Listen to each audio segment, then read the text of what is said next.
درود پاک پڑھیں۔ اللہم صلی علی سیدنا و شفیعنا و حبیبنا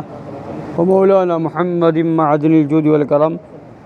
و آلہ الکرام و ابنہ الکریم و امتہ الکریمۃ و بارک وسلم۔ 18ویں پارے کی آیت کریمہ ہے، ارشاد الہی ہے، لا تجعلوا دعاء الرسول بینکم کدعاء بعضکم بعضا۔ رسول کے پکارنے کو آپس میں ایسا نہ ٹھہرا لو جیسا تم میں ایک دوسرے کو پکارتا ہے۔ اس آیت کریمہ میں اللہ تبارک و تعالی نے سرکار دو عالم صلی اللہ تعالی وسلم کی شان اور عظمت بیان فرمائی اور اس بارگاہ کا ادب ہمیں سکھایا۔ وہ دنیا کے اور بادشاہ ہوتے ہیں کہ وہ اپنی بارگاہ کے آداب خود بیان کرتے ہیں یا لکھواتے ہیں۔ ہر دنیا کے بادشاہ یا دنیا کے حاکم کا دستور یہ ہے کہ وہ اپنے وہاں کے ایک آداب متعین کیے ہوتے ہیں، کون لوگ آ سکتے ہیں، کون لوگ نہیں آ سکتے ہیں، آنے والے کے لیے کہاں سے پرمیشن ضروری ہے اور اجازت کہاں سے لینا ضروری ہے، اس طرح سے آئیں تو کس انداز میں آئیں، کہاں بیٹھیں، کس دروازے سے آئیں، یہ سارے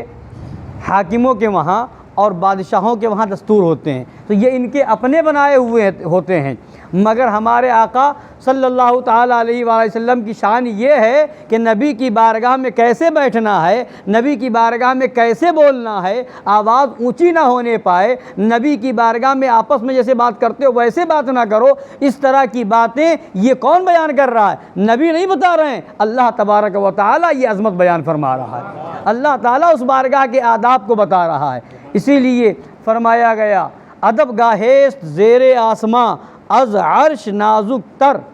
نفس گم کردہ می آیت جنید و بایزید ایجا۔ تو مطلب کیا ہے؟ ادب گاہیست زیر آسماں از عرش نازک تر، آسمان کے نیچے ایک ایسی بھی ادب کی جگہ ہے کہ جو عرش سے بھی زیادہ نازک تر ہے۔ نفس گم کردہ می آیت، سانسیں غائب کر کے یہاں آتے ہیں حضرت جنید اور حضرت بایزید جیسے لوگ۔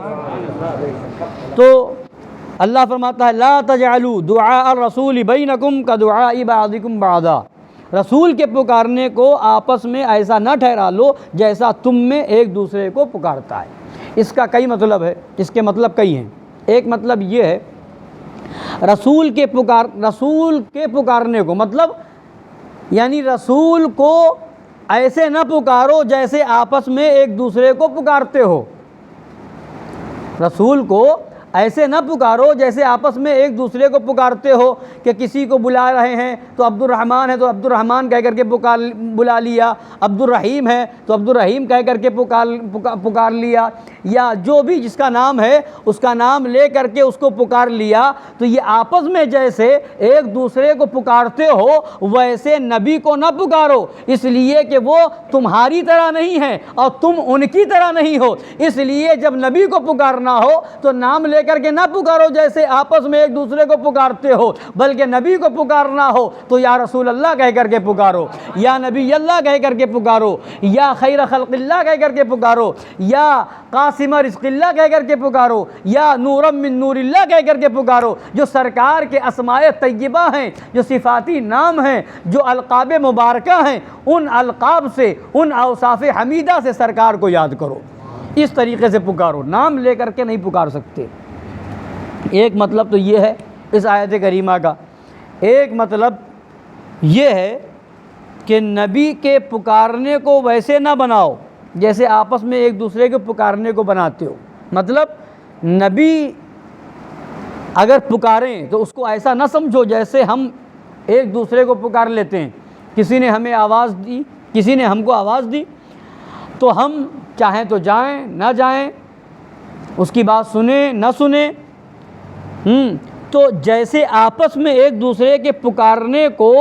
دیکھتے ہو کہ اگر جی میں آیا تو جواب دیا، جی میں آیا تو چلے گئے، اس کی باتوں کا جواب دیا، ویسے نبی کے پکارنے کو نہ بنانا، ویسا نہ سمجھنا، بلکہ نبی کا پکارنا خدا کا پکارنا ہے۔ نبی جب پکاریں تو فوراً حاضر ہونا ہے، جہاں بھی رہو، جس حالت میں رہو، اور نماز ہی میں کیوں نہ ہو، خدا کی عبادت ہی میں نہ ہو، فوراً اگر نبی پکاریں تو نبی کی بارگاہ میں حاضر ہو جاؤ۔ پہلے نبی کی بارگاہ میں جاؤ، ان کی بارگاہ میں جا کر کے باتیں سنو، اس کے بعد دوسرے کام کرو۔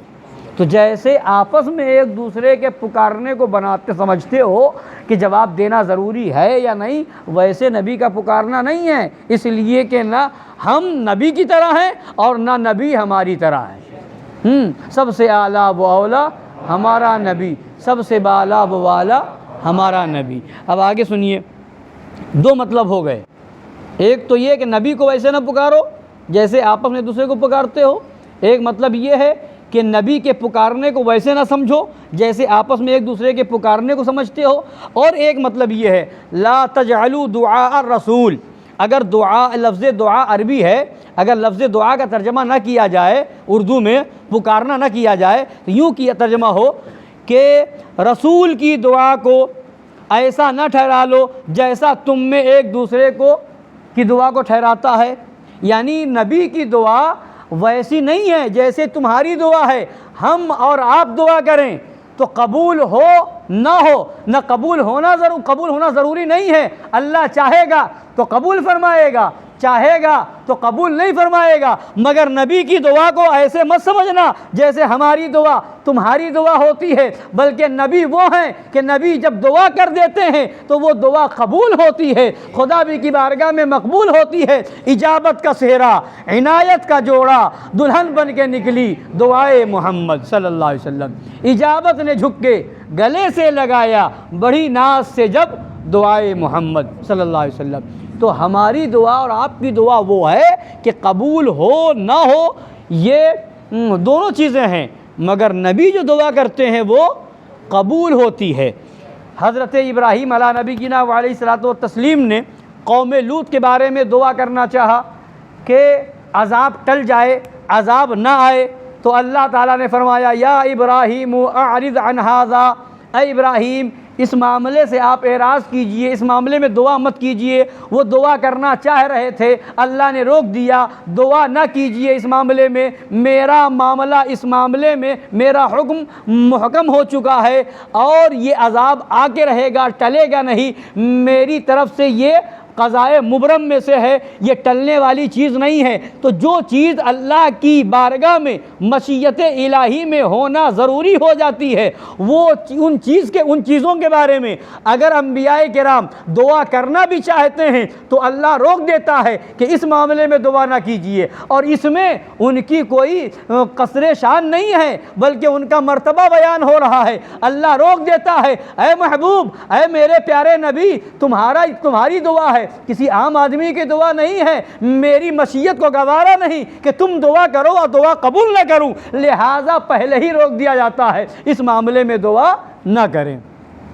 تو اور نبی جس کے بارے میں دعا کر دے وہ دعا قبول ہو جاتی ہے، منظور ہو جاتی ہے۔ ہزاروں واقعات اس کے موجود ہیں احادیث طیبہ میں۔ بارش کے لیے نبی نے دعا فرما دی، بارش ہو گئی۔ حضرت جابر رضی اللہ تعالی عنہ کے بچے ایک دوسرے کو بچپنے کے عالم میں جو ہے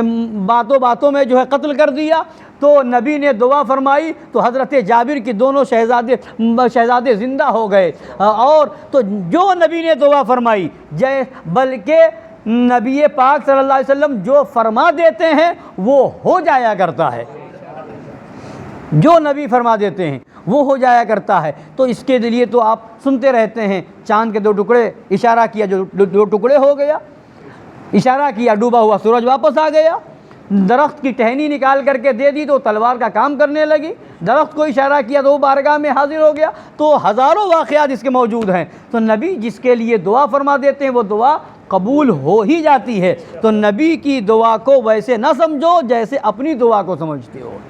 تو یہ ہے ہمارے آقا و مولا صلی اللہ تعالیٰ علیہ وآلہ وسلم کی شان، ان کی عظمت، یعنی اللہ نے بتا دیا کہ اپنی طرح نہ سمجھو، اور ان وہابیوں دیوبندیوں کو پتہ نہیں کیا ہو گیا، ان کی عقل کو کیا ہو گیا؟ قرآن مقدس میں اس طرح کی آیتیں ہیں جو عظمت رسول کا اظہار کرتی نظر آتی ہیں، عظمت رسول بیان کرتی نظر آتی ہیں، پھر بھی ان اندھوں کو نظر نہیں آتا۔ عقل ہوتی تو خدا سے نہ لڑائی لیتے، یہ گھٹائیں اسے منظور بڑھانا تیرا۔ یہ کیا گھٹا پائیں گے جب اللہ بڑھانے والا ہے؟ یہ کیا جو گھٹائے گا، جو مٹانا چاہے گا وہ خود گھٹ جائے گا، مٹ جائے گا۔ مٹ گئے، مٹتے ہیں، مٹ جائیں گے اعداء تیرے، نہ مٹا ہے نہ مٹے گا کبھی چرچا تیرا۔ اللہ تبارک و تعالی ہمیں عشق رسول میں زندگی عطا فرمائے، قرآن و حدیث کی روشنی میں عظمت رسول کو سمجھنے کی اور بارگاہ رسول کے آداب کو سمجھنے کی توفیق عطا فرمائے اور اس پر عمل کی توفیق عطا فرمائے۔ آمین برحمتک یا ارحم الراحمین۔